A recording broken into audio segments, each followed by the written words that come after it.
Off the coast of Washington state, the San Juan Islands offer America's last bastion against man-made pollution. Most of these pristine bays and channels are accessible only by seaplane or ferry, which excludes the hurried and worried of the world.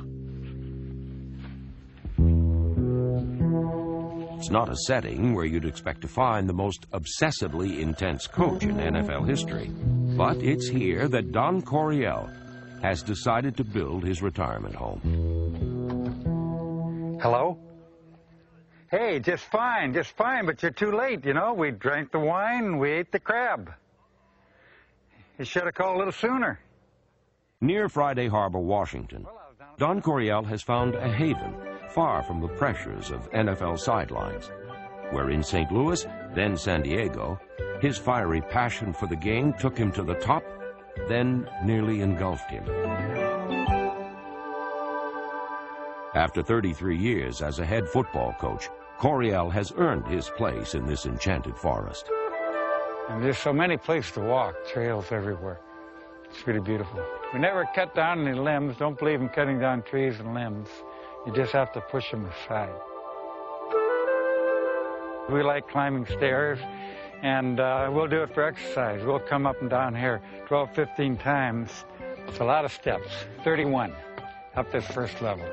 Here's the Douglas fir, and right up on top of that tree, and usually you can see it, is an eagle's nest.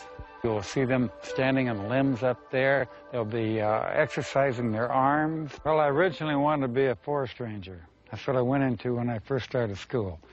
And then I just was not interested in all the trees and all the grasses of Montana.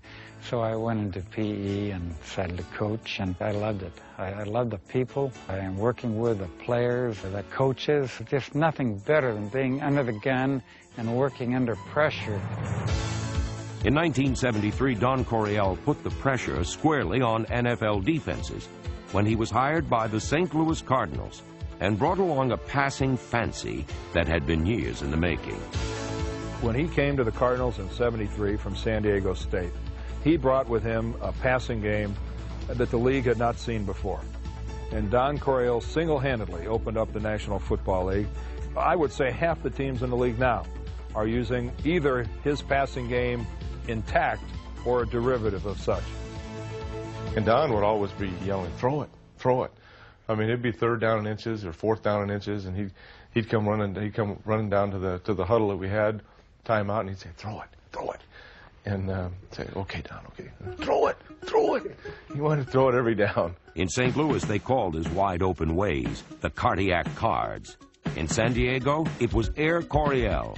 And overnight, both teams were transformed from losers to winners. I'd say he has got to be in the top handful of coaches to ever coach, because he did it at every level. And he would go in and take programs that were totally down, turn them right around. And the amazing thing about him, and the lesson we can learn from this, is he was the most down-to-earth, no ego, extremely honest, but just tremendously intense. When he got ready for a game, as if he was going to play the game.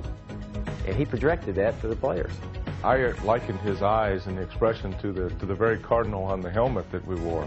I mean, it's kind of a beady look, and you look at that cardinal logo sometime and look at that eye. I guess when I concentrate on something very strongly, I do have a very grim, very terrible look on my face. I'm really not pain. These days, the classic Coryell game face is applied only to salmon fishing in Puget Sound. I think there's something nibbling. In our stadium, sometimes he'd just flip the light off, and he'd go, "Listen to him." You know, you go like that, and everybody would be, you know, that never happened to you. You know, you're going, "The lights are off." You're sitting in there, you know. Well, you hear the other coach up there talking, the other team yelling and screaming, you know what I mean? He goes, "Listen to him." Maybe, you know, and then, when he flipped those lights back on, you're going, everybody's like this.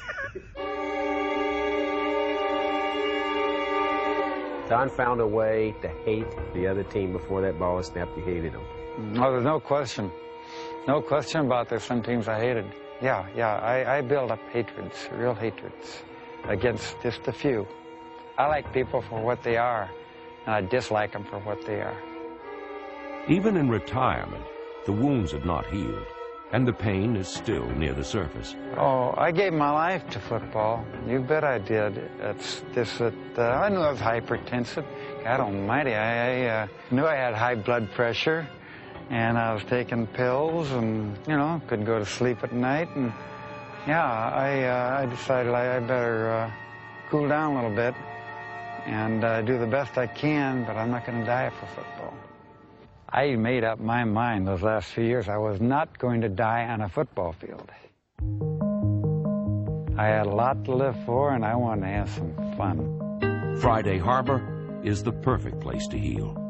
The dream home of Don and Lisa Coryell is nearly complete, and it's just far enough away to put both the past and the future in proper perspective. I remember the good things.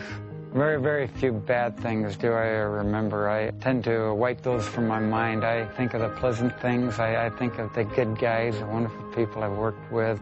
The hell with these autumn years. It's going to be a whole bunch more years I'm going to live. I'll be 108.